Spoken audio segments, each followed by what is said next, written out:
All right. So, what year was it, and what were you guys up to? We're starting over again?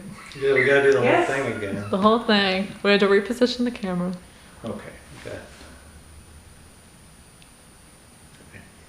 2010. 2010. No, I want to get this right the first time.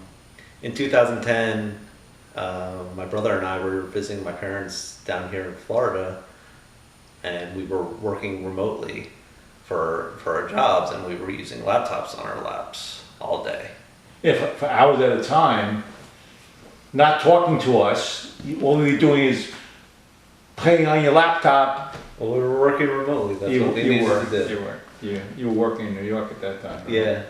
So we were both working remotely, and after a while, Mom came over and said, "I don't know if that's such a good idea for you guys. I'd like to have grandchildren one day." Right, she did. And I thought, of course, that was a dumb idea. You know, like there's not enough energy in a laptop to impact negatively the body, and I didn't believe it. But then actually we did a little searching and online and found that there was actually studies showing that laptops affected sperm count after short periods of time. Right, and your mother's concern about no babies was legitimate. Yeah, right? it was actually she had never read any of those studies, but she instinctively knew it wasn't really a good idea. Exactly. And then we saw lots of other studies, all related to mobile devices, cell phones. Very, very controversial, but still, there was so much evidence that there was no question that this was a real problem that really no one knew about. Right. So I went to look online and see if I could find some products that actually one for to use with my laptop and perhaps my cell phone, stuff like that, and I showed what I found to you. Right. And Sorry. What? You guys have a lamp?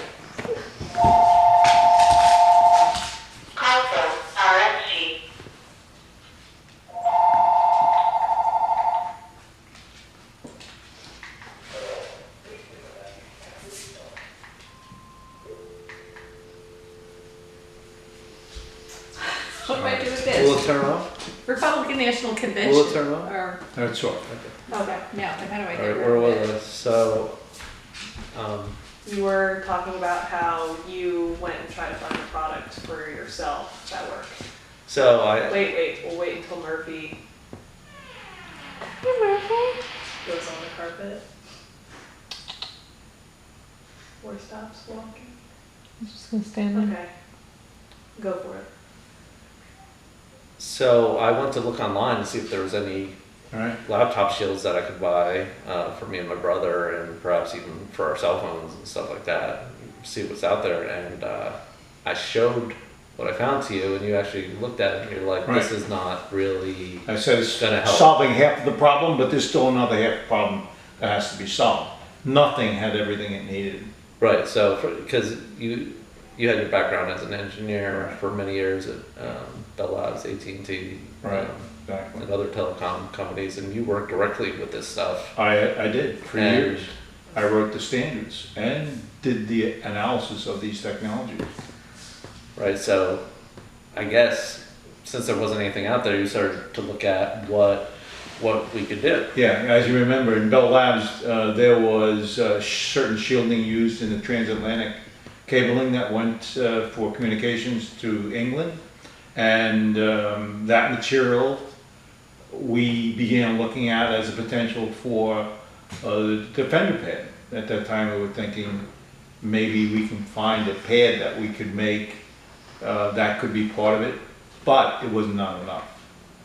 It really didn't solve all the problems, it only solved some of it. Right. Because as it turns out, there's multiple types of radiation that a laptop gives off, or any mobile device. There's extremely low frequency radiation. There's radio frequency radiation, Right. which is Wi-Fi and Right. Bluetooth, things like that.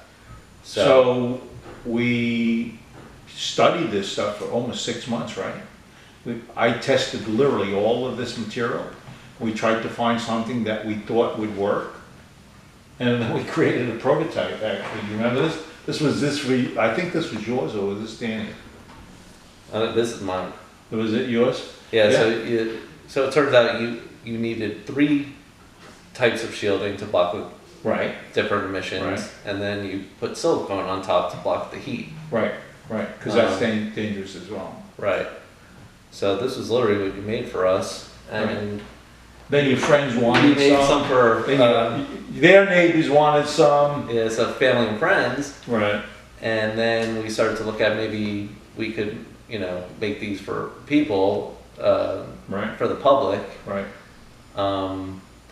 But sort of the issue though was the shielding that goes into this. If you buy it off the shelf, this size is very expensive. Really, really expensive. So we didn't know, Yeah. weren't sure. We knew that we could provide a product that would solve the problem, but we also know no one could afford it. So we went ahead and tried to figure out how we bring these shielding materials together at an affordable price. So what did we have to do that? We went to a foundries, literally, you remember, we had like these 800-pound rolls of material that was delivered literally to the basement of this house. And we dragged it inside, and we then had these rollers. Feeders that would Right. feed the different types of shielding onto tables, and we literally would cut each piece Each piece. and create them literally in the basement. Right, exactly. And I guess how many did we do? 1,000 in the first year orders? We started off with 1,000, and we wanted to see how that would do because we weren't sure how many people wanted these, Yeah. if it would If go the- anywhere. Any customers looking for this kind of product solution? Didn't know. Yeah, and right away we actually started to sell some. I still work at my job up in New York.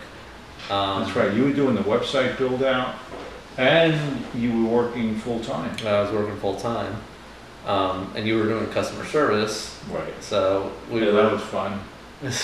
So as it started to grow a little bit, I decided to quit my job, Right. move to Florida permanently, and Live as a pauper. live as a pauper because we weren't making much money. No, we All the weren't money that was making coming anything. into it went right back in To the company. products. Yeah. And obviously, there's not just laptops. People wanted shields for cell phones, for tablets, and Right. then that's when we started addressing. Well, you it. remember, there was I read an article about a 16-year-old girl who was given a laptop because a cell phone, because she insisted on having a cell phone for communication to her friends. Healthy girl, ate healthy, exercised. 1 year, she died of a frontal lobe cancer. And everyone thought it was the cell phone. Her doctor. And then you and I said, we gotta take our technology, we know it works, and we gotta apply it to cell phones. And then what happened? We had to find vendors. Found vendors to do that, and Right. and then we did start slowly to expand the line: cell phones, tablets, a few other types of Right. products, Right, and just kept growing from there. yeah, I've been it turns out that when we first started selling, it was in Europe. And then slowly but surely, we started seeing some response to customers in the US market, which was sort of interesting. But one of the issues early on was not Was it? just the manufacturing, and as you know, you were doing the customer service yourself. There wasn't great resources for this information No. education. Absolutely. There were science studies out there. There were medical doctors, but no one was really talking to each other. Right. So There were silos of there were information. silos of information. So what we tried to do with the website was just give a plethora of information, all the studies that were Yeah, out you used there. to get irritated because I asked you to put so much knowledge-based stuff. Well, there were studies coming out Right. consistently. It Right. wasn't like one or two here. Right, There's we still needed tons to of studies bring this to coming the out. customer base, so they understood the problem. So we wrote lots of blogs, did as much as we could to educate people when we did speaking engagements, Right. and then And we kind of, people started coming to us looking for answers because they would go to their doctors and not know. Yeah, I couldn't get off the phone. People would call and they'd want to be talking for a half an hour or more. Because their doctor wouldn't listen to they them. didn't understand the problems in the market. They didn't understand the problems, and their doctors didn't. They're sensitive to EMFs, and doctors couldn't help them. So we became a big resource, and we got a lot. We started combining a lot of our information. And putting it together, we decided to write a book. Now it was my decision to write the book, and I created all of this information, and then you put it all together. You put it together. He likes to say that, but to be honest, do that scene again. Let's start put it over. back and then. So. Well, no, put it back how it was. It's gonna mess up continuity. Nope. Okay. So all of that collection of information led to, actually we were frustrated to some extent because there was so much information and really nobody understood it in the market. we realized besides the website, we really need to write a concise, something concise kind of primer book on what's there to worry about EMF, what you need to be worried about, what you don't. And you wrote it for your mother, right? I wrote it for, I mean, we were writing it for the layperson. Yes. Trying to bring the studies together, showing what you could do to mitigate it. We wrote about how it affects children, wrote about what people can do to protect themselves. Yeah.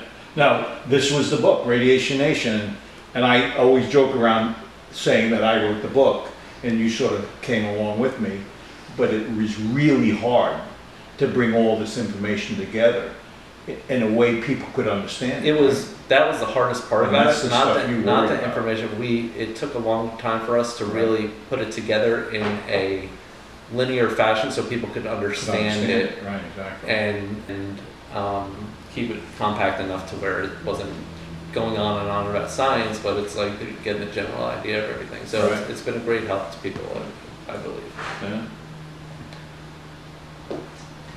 So, after the book, how has the company developed through the past 10 years and where is it going? In a minute or less. So talk about what we've been doing through the past 10 years and then 5G. So what was happened over these several years is our customers are better understanding the problems. The public in general is understanding the problems. We keep on adding new products, the highest quality products available in the marketplace, highest levels of shielding that deliver what we say. We do a lot of development, R&D. We do all the stuff that actually brings it. And we will continue to bring the best-in-class product to the marketplace because we know you're not going to throw your cell phone away. No, we've always taken the stance that people, as long as they're going to use technology, we want to bring ways to help them shield it. They don't even need to use our products because we teach them ways of reducing their exposure. Right. But we're always trying to improve our shielding. 5G is being rolled out. We developed over. I really want to say what you're really saying. We help the customers. And then we are now pushing the vendors, the manufacturers of shielding, right? Yeah, we work with shielding manufacturers, and actually, you went to them directly, and said we need something to shield much higher. 5G goes up to 90 gigahertz.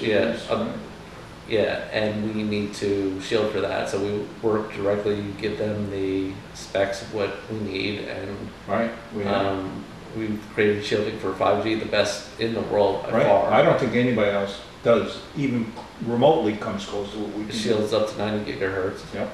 And also we would continue the education. We do podcasts all the time. We've created a health advisory board, which is formed by doctors and scientists that neurologists that we consult with,